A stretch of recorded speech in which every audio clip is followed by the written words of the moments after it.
Hi everyone, welcome back to Seeds of Impact. In our last episode, we chatted with Gabby Fiorentino, the founder of Nest Earth, and her experience in building an eco-friendly brand. In today's episode, we're going to take that a step further. By the end of the conversation, you are going to walk away knowing how to define what makes your brand unique, how to effectively communicate that with your audience, and how to build a customer experience that makes people want to return to your business and become a brand advocate and tell others about it. Let's dive in. Recently, I've been having a lot of conversations with people who are essentially taking a detox from social media, from content. They're deleting Instagram and TikTok, apps like that. And I've even heard someone pose the question, has social media brought us together more, or has it actually been drawing our attention inward to ourselves instead of toward community? Let's face it, today's marketplace is crowded and it's noisy. And so many people are feeling burnt out, not only on creating content, but also on consuming content. Whether you are a consumer or business owner, it can be really easy to get sucked into an endless doom scroll on platforms. And it can be even harder to not compare yourself to other people you're seeing on the internet. Now, whether you are in outdoor recreation, you're a health and wellness brand, nonprofit, you're doing consulting, there are probably dozens of other businesses that are doing something very similar to you. Tools like Canva, HubSpot, MailChimp, Upwork have made starting a business easier than ever before. And honestly, the accessibility of innovation is really impressive. But with that means that competition has also increased like never before, and it's harder for brands to stand out. With so many teams in the same tournament as you, how do you actually stand out from the competition and move your business up through the bracket? Your business doesn't beat out competitors simply by posting more or shouting louder. It succeeds by deeply knowing your audience's needs and understanding your unique value proposition, known as your UVP. What makes your business unique, and what makes your business either better or different from your competitors? Your unique value proposition is a clear statement that explains to someone why they should choose you over a competitor, and it answers 3 questions. 1, what do you offer? 2, who is it for? And 3, why is your solution better? By knowing exactly who your customers are, how you solve their problem, and how your business is different from your competitors, you can communicate your UVP clearly and help your brand to stand out. Now, remember in episode 2 when we talked about the importance of research? Well, spoiler alert, research is the first step in identifying your unique value proposition. You'll first need to begin with what we call a SWOT analysis, which stands for strengths, weaknesses, opportunities, and threats. Take an honest look at what your competitors are doing, how they're portraying their services, how they're communicating with their customers.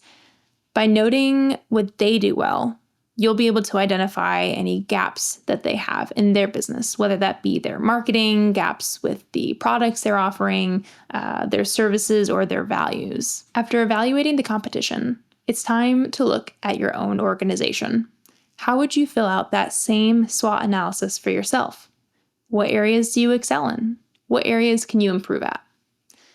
Whether it's your process, your ingredients, materials, maybe you serve a more niche market or have a sustainability commitment. Identify the thing that makes you unique. If you already have a customer base, this is a great opportunity to ask them directly for feedback. Why did they choose you over a competitor? Oftentimes, their answers will reveal insights that you might not have come to on your own. Direct feedback like that can be incredibly eye-opening and help you know whether or not you should pivot your messaging or lean into something that's already working really well. When you combine these 3 perspectives, the competitors, self-reflection, and audience feedback, you can start to see differentiators emerge. Let me give you an example of how this plays out in real life. Let's take MailChimp and EcoSend as an example. Both are email marketing platforms. They both have built-in tools like platform migration, automated sequences, segmentation, form sequences, etc. And at the time of this recording, at least, MailChimp has the ability to send SMS marketing messages, and EcoSend doesn't. On the flip side, though, EcoSend focuses on their value of being sustainable and planting a tree with every email that's sent. Each business has different strengths that they're leaning into in order to target the right audience and make themselves stand out from the other. If you're a purpose-driven brand, your mission is often your greatest differentiator. Once you've identified what makes your business stand out, it's time to clearly communicate that to the world. We recommend avoiding buzzwords and using words that are uber specific because until you're a household name like Nike, you won't be able to say things like, just do it, and have people understand what your business does. You also need to understand what language your audience is actually using to describe the solution that your business offers. You can use tools like SpyFu, SEMrush, Google Keyword Planner, which we'll link in the description, to help you research the right language for your specific business. As an example, if your audience is searching for vegan food near me, it might not be as valuable to use language on your website like local restaurant curating plant-based culinary experiences, even though that might sound nicer.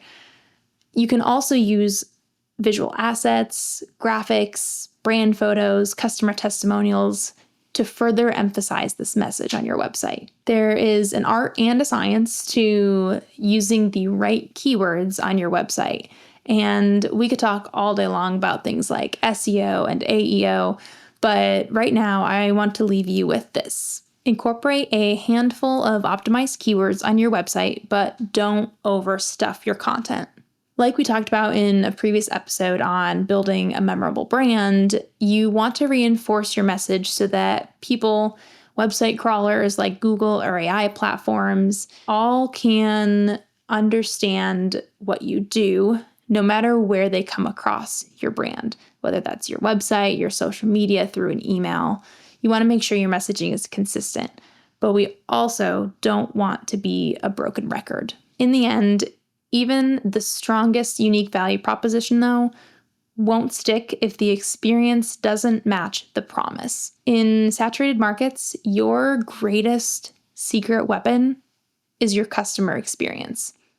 Customer experience is how you build loyalty, earn trust, turn customers into advocates, and customer experience is actually one of the best marketing tools that you can have in your tool belt. Why? Because various studies have shown that the cost of acquiring a new customer is about 5 times more expensive than it is to retain an existing one. There are so many ways that you can create an incredible customer experience. You don't have to reinvent the wheel. You just need to determine which path most aligns with your brand, your values, and your business. Here are just a few ideas to get the juices flowing. First, start with personalization. Your customers are people, not numbers. And simple things like using someone's name in an email, sending a handwritten note, or tailoring content specifically to their interests all go a long way. 2, actively seek feedback. Utilize surveys, reviews, one-on-one conversations, and identify ways that you can improve things for your customers. But make sure that you actually act on them instead of just gathering info. 3, create opportunities for community building. This especially works for product-based businesses and nonprofits, but spend time, money, energy on experiential marketing or volunteer appreciation events. These can provide opportunities for people to engage with your brand, build excitement around a new offering, or help people to become advocates outside of the event that you lead. 4th, build out an onboarding system. And this one is incredibly valuable for service-based businesses. Make new customers super excited about working with you. Provide a welcome kit, whether that's a digital or physical kit, and outline everything that they can expect when they work with you. Remember that part of building a brand that stands out is learning to get creative and adapting when necessary. We'll talk later on this season about how to build analytics and key performance indicators into your marketing strategy. But brand building and marketing are not two things that you just set and forget. Brands that thrive are the ones that review, refine, and adjust based on both qualitative and quantitative data. Think of it as an ongoing experiment, one where curiosity is your biggest advantage. So just to recap, your unique value proposition is a clear statement that explains why someone should choose you over a competitor. Your UVP helps ensure that your business doesn't get lost in all the noise. Your UVP also helps to identify ways that you can create amazing customer experiences that go above and beyond their expectations. And finally, lean into creativity and data to stay adaptable and to try out new strategies for building a more memorable brand. Making your brand stand out isn't about being louder. It's about being truer, clearer, and more connected to both your purpose and your people. And in our next episode, we are going to talk about how to share your expertise, your content, your thought leadership as a way to set your business apart. We're going to be joined by someone who has been doing that for over a decade and has a podcast that has reached over 3 million downloads. Don't forget to subscribe to Seeds of Impact to be notified of the next episode and for more actionable insights on growing your purpose-driven business. See you next time.